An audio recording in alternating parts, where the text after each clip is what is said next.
बॉलिवूडसह मराठी चित्रपटसृष्टीमध्ये आपल्या अभिनयानं प्रेक्षकांची मनं जिंकणारा अभिनेता म्हणजे श्रेयस तळपदे. नुकतीच त्याच्या तब्येतीबद्दल एक मोठी माहिती समोर आली आहे. अभिनेत्याला हृदयविकाराचा झटका आल्याने तातडीने रुग्णालयात दाखल करण्यात आले. श्रेयस वेलकम टू जंगल या चित्रपटाचं चित्रीकरण करत होता. चित्रीकरण संपवून तो घरी आला असताना ही घटना घडली असल्याचं म्हटलं जात आहे.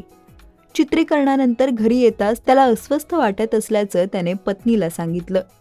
त्यानंतर त्याला लगेच अंधेरीमधील बेलव्ह्यू या रुग्णालयात दाखल करण्यात आलं असून त्याच्यावर अँजिओप्लास्टी करण्यात आली. श्रेयस हा दिवसभर चित्रपटाच्या चित्रीकरणादरम्यान एकदम व्यवस्थित होता. चित्रीकरण करताना तो सर्वांशी मज्जामस्ती व विनोद देखील करत होता. तसेच त्याने थोडेसे ॲक्शन असलेले सिक्वेन्सही शूट केले. मात्र घरी येताच त्याला अस्वस्थ वाटू लागलं आणि ही गोष्ट त्याने त्याच्या पत्नीला सांगितली. यावरती त्याला लगेच रुग्णालयात घेऊन गेली. त्याच्या तब्येतीबाबत रुग्णालयाने असे म्हटले आहे की रात्री 10 वाजण्याच्या सुमारास श्रेयस तळपदेची अँजिओप्लास्टी करण्यात आली. त्याच्या प्रकृतीत आता सुधारणा होत आहे. अशातच श्रेयसची तब्येत आता बरी असून हा मोठा धोका टळला आहे. त्याच्या तब्येतीत आता लवकर सुधारणा होत असल्याचेही कळत आहे. तरीही त्याला विश्रांतीसाठी आणखी 2 दिवस रुग्णालयात ठेवणार असल्याचेही म्हटले जात आहे. दरम्यान त्याच्या तब्येतीची बातमी कळताच चाहत्यांना धक्का बसला. त्यामुळे श्रेयसच्या तब्येतीत लवकर सुधारणा व्हावी आणि तो बरा व्हावा यासाठी चाहते देखील प्रार्थना करत आहेत. दरम्यान झी मराठीवरील माझी तुझी रेशीमगाठ या मालिकेतून श्रेयस घराघरात पोहोचला.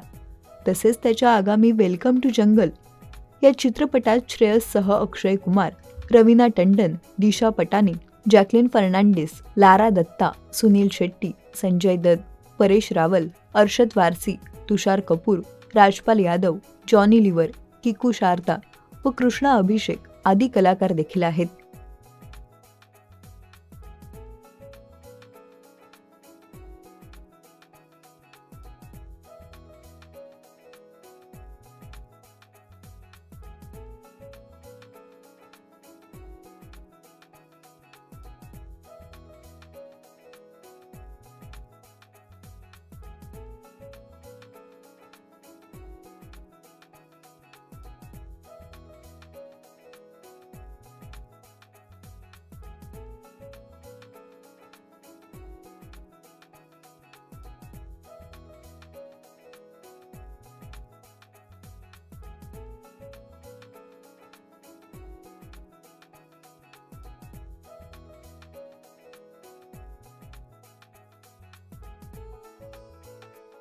मराठी चित्रपटसृष्टीतील लेटेस्ट अपडेट्स आणि गॉसिपसाठी आमच्या चॅनेलला सबस्क्राईब करा आणि बेल ऐकन दाबायला विसरू नका.